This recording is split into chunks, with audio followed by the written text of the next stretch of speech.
Are Hawk Riders any good in patch 6.2.2? I moved this video up because I saw they had changes for this hotfix, so this video is very relevant. Let's see how the Hawks swoop for the win. Recruited for 1000 gold and 250 upkeep, or as much as a great many heroes and some lords within this game. On Ultra, this gets you 24 riders with 4,560 health between them for 190 each, which affects how certain spells land. Armor is a mere 15, so those feathers are soft. Leadership of 60 feels shaky for a melee unit, but this is missile cavalry, and for that it's fine. Speed 110 and charge speed 95, so slowing down a bit when swooping is very, very high.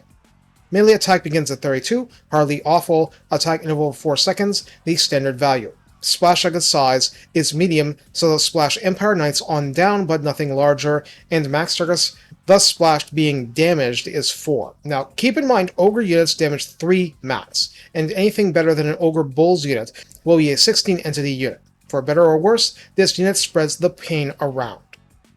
Melee defense is 28 base, which frankly could have been much worse. Weapon strength 45 is split base 11 and armor piercing 34, so that's heavily tilted toward armor busting. But, considering that the max splash is 4 targets, that's not high weapon strength. Charge bonus is 55, which is quite considerable, and mass is 750. For a unit you would love to charge in for that bonus, that's not much mass for pulling out. Now, for ranged, ammunition starts at the old standard of 22. Range is 140 meters to start. Missile damage is listed as 39 for comparison. Each arrow does 19 base and 8 armor piercing per impact. It's 1 arrow per shot. Reload time begins at 7 seconds base, so this reload time is fast. Some archers got slowed down this patch, they did.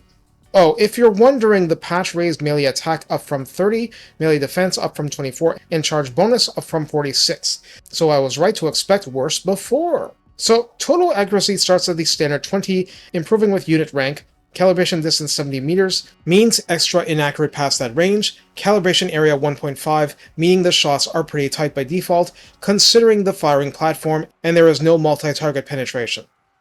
The flying unit has Vanguard deployment, firewalls moving, and woodsman so it phases through trees. Hawk Riders do have Forest Stalker, and that means plus 15% melee defense and plus 50% accuracy. Why? Because what you see is Brit math. 100% of 50 melee defense is 50 melee defense. 120% of 50 melee defense is 60 MD. Accuracy doesn't make arrows avoid trees. In the redline skills, Wings of the Forest at 3 pips provides weapon strength plus 9%, charge bonus plus 12 flat, which is extra nice since the base amount was just raised, and reload time reduction 8% for Hawk Riders specifically. At rank 7 and up, Swift and Deadly grants melee defense plus 5, weapon strength plus 12%, charge bonus plus 12 flat again, and missile resistance plus 12%. The resistance is less because there's more of other boosts, I imagine. In the tech tree, Anath Rayma, the Savage Huntress, adds a bonus versus large plus 5 to Hawk Riders among its 3 benefits, one of which is plus 10% missile strength generally. Wisdom of the Wildwood grants plus 20% physical resistance. Take a moment to gawk at how massive that is. And Kurnos the Hunter grants plus 10% weapon strength and plus 15% charge bonus, this last one a percentage, so the bigger the base value from the patch and from redline skills, the more impactful this becomes. So how do we use Hawk Riders? Well, I know how they were used before, but the tweaks to them make them into a much more legitimate hybrid unit. Their melee damage absent the charge bonus is questionable, but their armor piercing isn't. Let's take an easy situation. A unit of ogres bashing its way into Braced Eternal Guard, which goes less well for the guard because of the ogre charge mechanic. Let's say they're Iron Guts, good against infantry, high armor, armor piercing. Charging the Hawk Riders in to do armor-piercing damage on top of what the surviving Eternal Guard are doing could turn that fight around.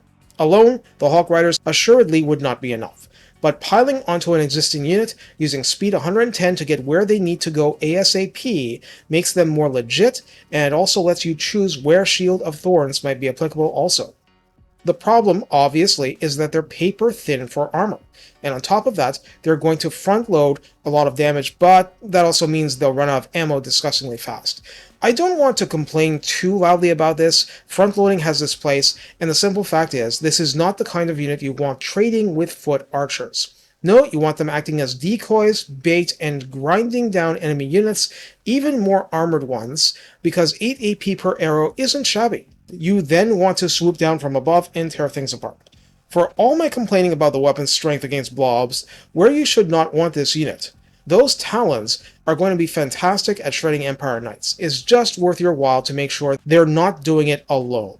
In other words, they may be riding hawks, but their battlefield role is that of vultures, preying on the weak, and since they're not carrion, they have a chance at getting away with it.